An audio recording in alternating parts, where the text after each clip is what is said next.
yetu na kusema jamii kwa jumla wako na habari potofu zenye zinaelezea juu ya chanjo kama hii ambayo imeelezewa na mwenzangu hapo mbele kuhusu inazuia nini na nini.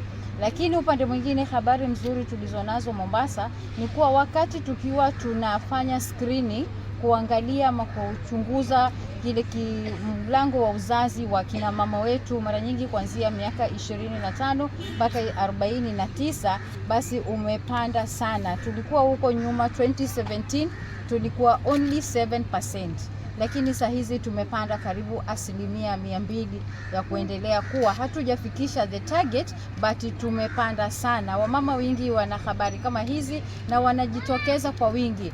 Ni muhimu sana kila saa kama nyinyi wana habari muweze mkifika kwa jamii ya kuonyesha kuwa huduma kama hii inapatikana. Uzuri haswa kabisa wa saratani ya mlango wa uzazi ni kuwa 100% ukipatikana mapema unatibika.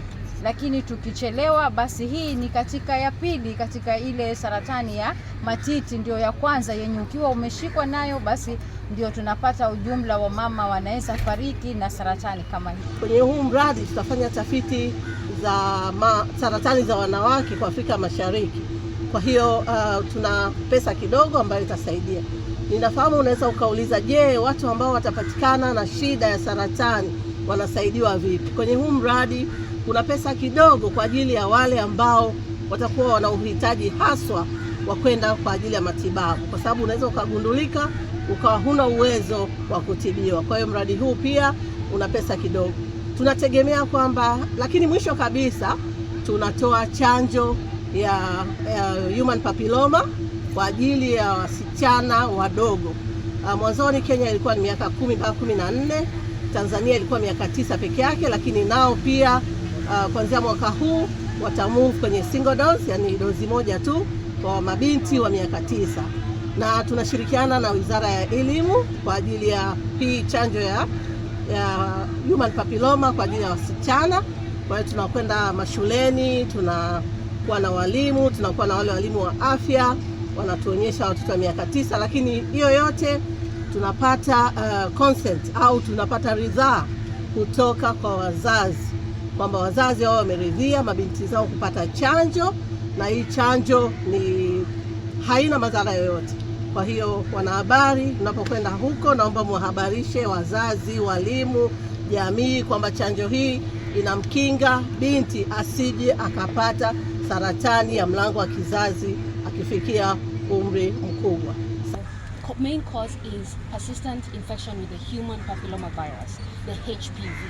HPV is a sexually transmitted infection. It is the commonest virus, and the one thing that you need to understand that in a woman's lifetime, by the time she's aged about 50, at least 8 out of 10 women will have gotten the virus at some point. When you're looking at the male perspective, 9 out of 10 men will have gotten the virus at some point in their life. The advantage is that most of us, men and women, clear the virus without a problem. However, there are some women, because of other risk factors, they end up developing persistent HPV infection, which results in changes in the cervix that become cervical cancer.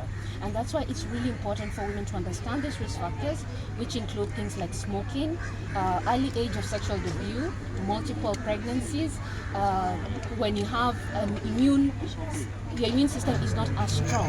So things like HIV, renal transplant, and your immunosuppressive drugs, those things can worsen persistence of HPV, resulting in changes in the cervix that become cervical cancer. And that's why it's really important to screen women, because during the time from infection with HPV to the time these changes are happening, there are no signs and symptoms. And that's why we really capitalize on women getting screened